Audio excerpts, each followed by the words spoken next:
इस पूरे बिल में जो असल गुनहगार लोग हैं वो नीतीश कुमार हैं, चिराग पासवान हैं, जीतन राम मांझी हैं, जयंत चौधरी हैं, अजीत पवार हैं।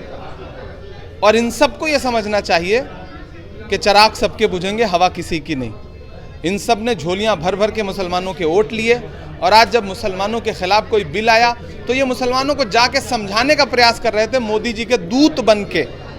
तो हम तो उनसे ये कहना चाहेंगे कि कलम से और न सियाही से बात करना है, वजीर से न सिपाही से बात करना है, हमारे बीच में दरबारियों को मत भेजो, हमें तो जिले इलाही से बात करना है।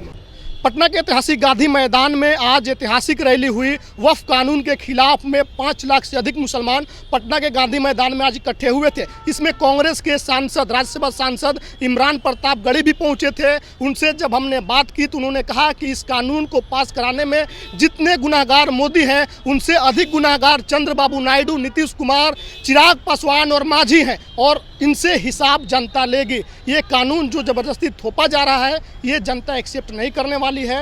ये जो जिले इलाही बन के घूम रहे हैं इनसे अब सीधे सीधे बात होगी। और अभी तो पटना के गांधी मैदान में प्रदर्शन हुआ है, अब दिल्ली भी आवाम कूच करेगी। आप सुनिए क्या कुछ कह रहे थे इमरान प्रताप गढ़ी। के खिलाफ लड़ाई अब आगे कैसे और लड़ना? देश में जो लोकतांत्रिक तरीका है लड़ाई का, विरोध प्रदर्शन का, अपने सभाएं करके कानूनी तौर पर संसद में जो लड़ाई थी वो हम सब ने लड़ी, पूरे विपक्ष ने लड़ी। अगर 288 वोट लोकसभा में उस कानून के पक्ष में पड़े तो 232 वोट उस कानून के विपक्ष में पड़े। सिर्फ 24 सांसद मुस्लिम हैं तो 208 वोट जो है अगर उस कानून के विरोध में हिंदू भाई, दलित भाई, सिख भाई, ईसाई भाई जो मेंबर ऑफ पार्लियामेंट हैं वो उस कानून के विरोध में दे रहे हैं तो नरेंद्र मोदी सरकार को समझना चाहिए कि आप मुसलमानों को प्रताड़ित करने के लिए और उनकी ज़मीनें लूटने के लिए जो आप कानून ला रहे हैं उसके खिलाफ इस देश का आम हिंदू भाई भी खड़ा है।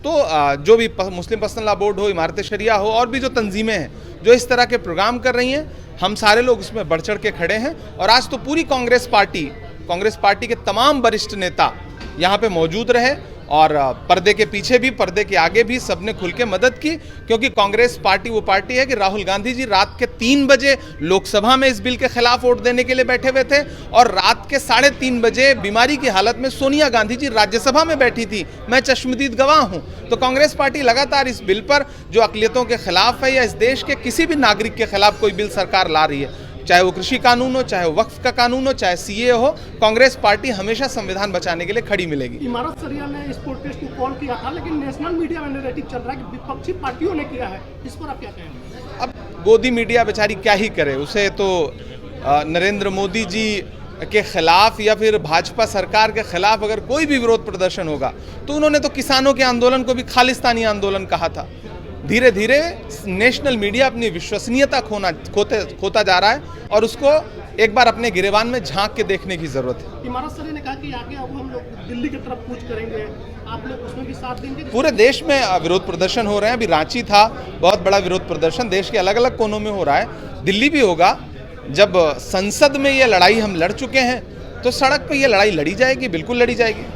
बिहार में चुनाव है, इसका कुछ असर देख रहे हैं लोगों में, जो गुस्सा आज आपने गांधी मैदान में देखा है? देखिए, इस पूरे बिल में जो असल गुनहगार लोग हैं वो नीतीश कुमार हैं, चिराग पासवान हैं, जीतन राम मांझी हैं, जयंत चौधरी हैं, अजीत पवार हैं। और इन सबको ये समझना चाहिए कि चिराग सबके बुझेंगे, हवा किसी की नहीं। इन सब ने झोलियां भर भर के मुसलमानों के वोट लिए और आज जब मुसलमानों के खिलाफ कोई बिल आया तो ये मुसलमानों को जाके समझाने का प्रयास कर रहे थे मोदी जी के दूत बन के।